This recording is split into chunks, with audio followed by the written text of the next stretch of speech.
நாளைக்கான வீடியோவில் என்ன நடக்குன்னு சொல்லிட்டு பார்க்கலாம். வீடியோக்குள்ளே போகிறதுக்கு முன்னாடி நம்ம சேனலை சப்ஸ்கிரைப் பண்ணிவிட்டு அப்படியே இந்த லைக் பட்டனை தட்டி விட்டுருங்க. வீடியோ வந்துட்டு நல்லாவே இருக்குது. சரி வாங்க வீடியோக்குள்ளே போகலாம். ஃபஸ்ட்டு சீனில் வந்துட்டு ஃபேமிலி எல்லோரும் பேசிகிட்டு இருக்காங்களே, அந்த சீன் தான் காமிச்சிட்ருக்காங்க. இவங்க பேசுகிறதெல்லாம் மங்கா நின்று ஓட்டு கேட்குற மாதிரியும் காமிச்சிட்ருக்காங்க.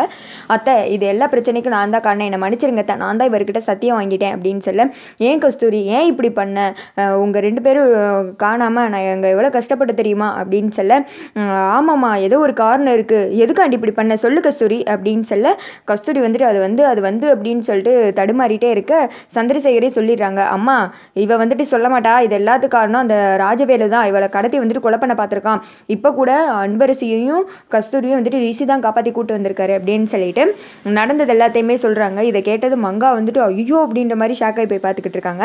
அது மட்டும் கிடையாதுமா, ரிஷி வந்துட்டு கம்ப்ளைண்ட் பண்ணிட்டாரு, அவங்கள வந்துட்டு போலீஸ் நேரம் பிடிச்சி ஜெயிலுக்குள்ளே தள்ளியிருக்கோம், இதுக்கு பின்னாடி யார் இருக்காங்கன்னு சொல்லிட்டு கண்டிப்பாக கண்டுபிடிச்சே ஆகணுமா, எனக்கு என்னமோ டவுட்டாக இருக்குது அப்படின்னு சொல்ல, என்ன இது மாப்பிள்ளைக்கு ஒரு வேளை நம்ம மேலே சந்தேகம் வந்திருக்குமோ, அதை இப்படி குத்தி காமிச்சு பேசுகிறாரோ அப்படின்ற மாதிரி பார்த்துட்டு இருக்காங்க.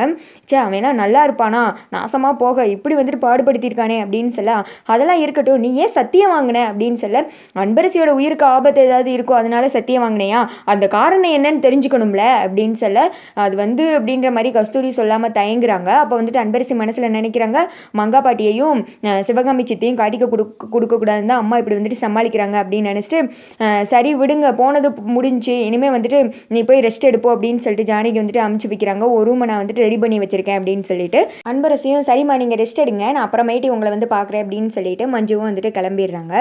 அடுத்து வந்துட்டு மங்கா இதெல்லாம் பார்த்துட்டு குடுன்னு மேலே வந்துட்டு ரூமுக்கு போகிறாங்க.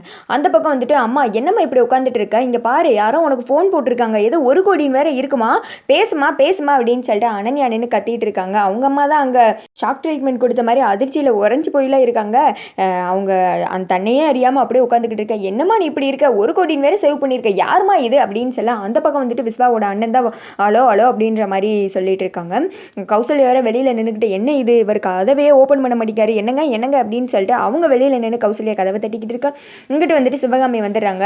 சொல்ல யார் இது அப்படின்னு கேட்க, பாருங்க பட்டி அம்மா எப்படி உட்காந்துட்டு இருக்காங்க, நான் கூப்பிட்றது கூட கவனிக்க மாட்டேங்காங்க, யாரோ 1 கோடின்னு ஃபோன் வேற வந்திருக்கு, இது என்ன பட்டி 1 கோடின்னு சேவ் பண்ணியிருக்கீங்க அப்படின்னு சொல்ல, ஐயோ அவனா அப்படின்னு சொல்லிட்டு, அது ஒன்றும் இல்லைடா செல்லம், அம்மாவோட ஃப்ரெண்டு ஒருத்தங்க அம்மா கிட்ட கடன் கேட்டிருந்தாங்க, இப்போ தான் நம்மக்கிட்ட ஒன்றும் இல்லையே, அதனால தான் 1 கோடின்னு போட்டு சேவ் பண்ணி வச்சிருக்கேன், நீ அதெல்லாம் நினச்சி கவலைப்படாத, அம்மா வந்துட்டு சரி பண்ணிடலாம், நீ போ அப்படின்னு சொல்ல, அம்மா நீ தயவுசெய்து இப்படி இருக்காதம்மா, அவனை பார்க்க முடியலம்மா, மனசு ரொம்ப கஷ்டமாக இருக்குமா, கண்டிப்பாக வந்துட்டு அவங்க 2 பேரையும் அடிச்சு இந்த வீட்டை விட்டு துரத்திடலாமா, நீ வந்துட்டு தைரியமா இருமா அப்படின்னு சொல்லிட்டு நீ அங்கேருந்து கிளம்ப. சிவகாமி வந்துட்டு எதுவுமே பேசாமல் உட்காந்துட்டு இருக்காங்க. மங்கா தான் அந்த ஃபோனை வாங்கி பேசுகிறாங்க. சார் சொல்லுங்கள் சார் அப்படின்னு சொல்ல, என்ன நான் கேட்ட பணத்தை ரெடி பண்ணிட்டீங்களா இல்லையா அப்படின்னு கேட்க, சார் ரெஜிஸ்ட்ரேஷன் வந்துட்டு கொஞ்சம் தள்ளி போயிடுச்சு சார், கூடிய சீக்கிரம் வந்துட்டு பணம் கிடைச்சிடும், நாங்கள் அமுச்சு விடுறோம் அப்படின்ற மாதிரி சொல்ல, என்ன ஏமாற்ற பார்க்குறியா, இனிமேல் அந்த பணம் வந்துட்டு உங்களுக்கும் வராதுன்னு எனக்கு தெரிஞ்சு போச்சு, நீ என்ன பண்ணுவே ஏது பண்ணுவே தெரியாது, எனக்கு பணம் வேணும் அப்படின்னு சொல்லி இதெல்லாம் கேட்டுட்டு இருந்த சிவகாமிக்கு எரிச்சல் ஆயிடுது.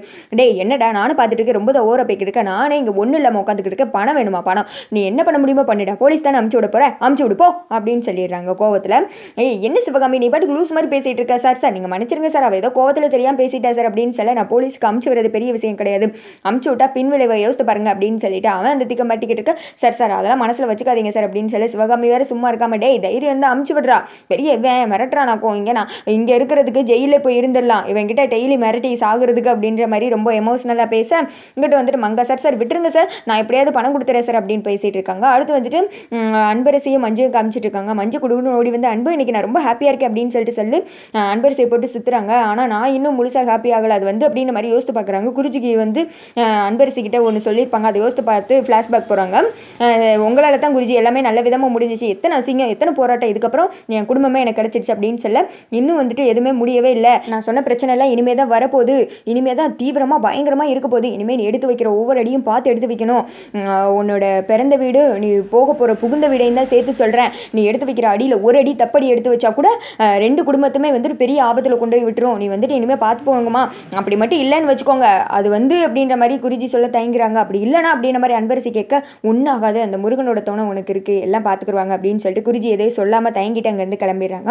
அன்பரசி இதெல்லாம் யோசித்து பார்த்துட்டு, மங்கா பாட்டி அப்புறமேட்டு சிவகாமி அனன்யா எல்லாருமே எங்கள் மேலே கோவமாக இருக்காங்க, எப்படி தான் வீட்டை விட்டு துரத்தணும்னு பார்த்துட்டு இருப்பாங்க. அதுக்கு மேலே பத்மா ஆண்டி வேறு ஈகோ வேறு தூண்டி விட்டாச்சு, என் மேலே கோவமாக வேறு இருக்காங்க, நான் விஸ்வாசரை எவ்வளோ லவ் பண்ணணும் அதே அளவுக்கு பத்மா அவங்களும் லவ் பண்ணணும், ஆனால் அவங்க என்னை புரிஞ்சிக்கவே மாட்டாங்க, ஆனால் எப்படியாவது இந்த டோர்னமெண்ட்டில் நான் ஜெயிக்கணும், இனி வர்ற அந்த ஸ்டேட் லெவலில் நான் கலந்துக்கணும், அதுதான் என்னோட வேலையாக இருக்குது அப்படின்னு சொல்லிட்டு சொல்லிட்டு அங்கே யோசித்து பார்த்துட்டு இருக்காங்க. இந்த திக்கை வந்துட்டு அந்த விஸ்வாவோட அண்ணனை தான் காமிச்சிட்டு இருக்காங்க. உங்ககிட்ட என்ன பணமா இல்லை, வெளியில தான் ஹஸ்பண்டுக்கு தெரியாமல் ரொம்ப ப்ராப்பர்ட்டி வாங்கி போட்டுட்ருக்கேன் சிவகாமி. நான் பேசுகிறதெல்லாம் லவுட் ஸ்பீக்கரில் போட்டு கேட்டுட்ருக்கேன்னு எனக்கு தெரியுது. அந்த ப்ராப்பர்ட்டியில் ஒன்று அடகு வச்சா கூட எனக்கு கொடுக்க வேண்டிய பணத்தை காவாசி வராது, கொடுத்துரு, இன்னும் 3 மணி நேரம் தான் டைம் அப்படின்னு சொல்லி. சார் 3 மணி நேரமா அப்படின்றாங்க. ஆமாம் ஃபோனை வை அப்படின்னு சொல்லிட்டு வச்சுட்டு அடுத்த கௌசல்யா கிட்ட வந்துட்டு டோர் ஓப்பன் பண்ணி காமிக்கிறாங்க. என்ன ரெஸ்ட் ரூமில் இருந்தேன், சும்மா விட மாட்டியா அப்படின்னு சொல்லிட்டு போக இவர் ஏதோ பண்ணுறாரோ அப்படின்ற மாதிரி கௌசல்யா வேறு அந்த திக்க பயத்தில் இருக்க. இந்த பக்கம் என்னடிவே நம்ம ப்ராப்பர்ட்டி எங்கே இருக்குன்னு முதல் கொண்டு தெரிஞ்சு வச்சிருக்கேன் அப்படின்னு சொல்லிட்டு யோசனையில் இருக்காங்க. அடுத்து ஒரு ரவுடி பையன் வந்துட்டு ரத்னவேலு இருக்கிற இடத்துக்கு வந்துட்டு சாப்பாடு வாங்கிட்டு போகிற மாதிரி காமிக்கிறாங்க. அவன் வந்துட்டு உள்ளே ஒளிஞ்சிட்டு இருக்கான் போல். இந்த பக்கம் வந்துட்டு மங்கா யாருக்கோ ஃபோன் பண்ணுற மாதிரி காமிக்கிறாங்க. ரத்னவேலுவாக தான் இருக்குன்னு சொல்லிட்டு நினைக்கிறேன். அதோட பார்த்தீங்கன்னா இந்த வீடியோ வந்துட்டு முடிஞ்சிருது.